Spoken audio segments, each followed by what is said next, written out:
In the history of America, freedom of speech has been limited in many ways.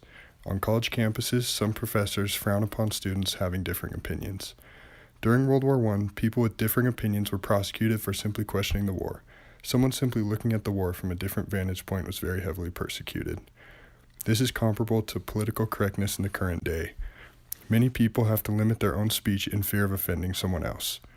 Trigger warnings came about after the Vietnam War in order to protect veterans with PTSD from being triggered. Now we use them because college students today are, quote, weak, fragile, and emotionally unstable. Trigger warnings used to be a very necessary protection for people with very real issues, but now they are a way for easily offended people to limit speech. Even in the 1800s, free speech was important.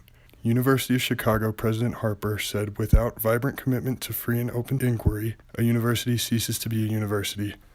Without differing opinions and without questioning one's experiences, a university does not offer any real-world experience." As citizens of the United States, we have the right of free speech. This is guaranteed to us by the First Amendment. However, college campuses are not promised this right. Any given university can enforce their own set of policies to restrict this freedom from college students. Connor Friedserdorf said many university journalism students fear that their place at the school will be jeopardized if they opined honestly about campus controversies.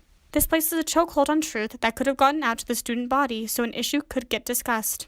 If students are brave enough to try and publish articles that do unveil a hot issue, universities are within their jurisdiction to take their articles out of the newspaper for their own interests, such as public image. Not only can a university squander the voice of a student body, but they can also prohibit freedom of speech through canceling certain events or speakers which differ from the university's ideology. As students are accepted to the University of Chicago to begin their educational journey, they are all informed of the university's characteristics in order to invite freedom of speech and freedom of expression onto the campus grounds. Within the letter is contained encouragement on behalf of the university to have students engage in debates, writing, speeches, and much more that try and encourage individuals to express freely their views without being judged or criticized. Created for the safety and protection of students is the FIRE. FIRE stands for the Foundation for Individual Rights in Education. This is defined as a speech code that can prohibit certain expression within educational settings. It is stated that trigger warnings will not be accepted, but the creation of safe spaces will be. Trigger warnings is a form of writing or statement that informs individuals of topics that may be discussed that could end up being inappropriate to certain people. Safe spaces, on the other hand, are the resolutions to be able to escape these inappropriate things. Safe spaces are practically spaces or groups where inappropriate material may not be accepted to individuals with the same belief. The United States of America was built on the foundations of religious freedom. It became a place for all beliefs to come and worship freely. Those who undertook the settlement to the colonies simply assumed that religion would be a part of their enterprises. The College of William and Mary, second only to Harvard in being the oldest college in the United States, was an Anglican institution, and since then religion has always played a role on the college campus. Religious students over time have had complaints that colleges and universities are becoming too secular and posing a threat to their religious beliefs, but from an academic standpoint we can see that this is not the case. John Schmalzbauer identifies 6 signs of religious vitality on college campuses throughout history in his essay, Campus Religious Life in America. The 6 signs include the expansion of evangelicalism, revitalization of Catholic student organizations, reinvention of campus Judaism, growth of new immigrant and alternative religions, beginnings of renewal in mainline Protestantism, and embracing of spirituality by student affairs professionals. These 6 points have been prominent on the majority of college campuses through history, and the presence of these 6 items on college and university campuses demonstrates that though college can at times feel secular, it is far from a threat to religion. In fact, it has been a marketplace for religion throughout history.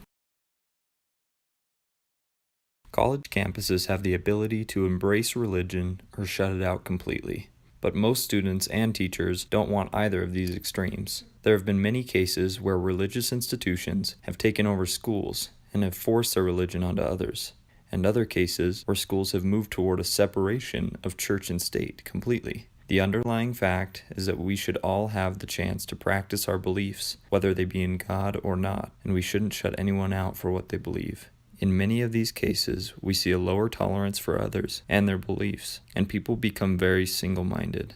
Several universities have denied recognition to religious student organizations that discriminate on the basis of religion or sexual orientation. This is a start from some universities, but we need to do more. Allowing students to participate in all school-sanctioned events or activities without questioning religious views or opinions is one way to help provide a solution. Uniting students in a way makes all students feel part of the majority. Money given in scholarships or any other kind of financial aid should not be awarded or withheld from a certain student because of a belief or an affiliation. Students who bond together and voice their opinion have the ability to be heard far more than students standing alone. Standing up and being heard is how things change. Students have the right to all facilities and activities, and if not awarded access, should hold the school responsible for it. Public gatherings, written letters to university officials, and peaceful protests are a few ways to make voices heard. Becoming active is the only way to make a change. President Obama said, "Change will not come if we wait for some other person or some other time. We are the ones we've been waiting for. We are the change that we seek." The Declaration of Independence states that governments are instituted among men, deriving their just powers from the consent of the governed. And thus, when the government overrides the voice and consent of the people, it goes beyond its place and role.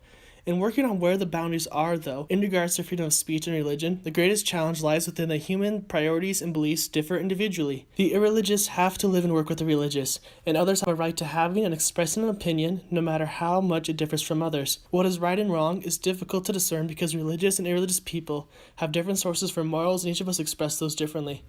George Orwell said, "If liberty means anything at all, it means the right to tell people what they do not want to hear." And thus, on college campuses, it is our duty to protect our fellow Americans' inalienable rights, for it is only by doing this that we retain our own. We must tolerate the opinions and beliefs of others and have wholesome, patient debate regarding what is best regarding these two human rights. People push back against people, and this keeps each other in check. And then, the people together push back against the government, and that keeps the government in check. What can't happen is that we become intolerable of others when they push, for it is only pushing back that neither overrides the other. These rights are unalienable and won't ever be removed, and it's because of that we have the ability to keep pushing.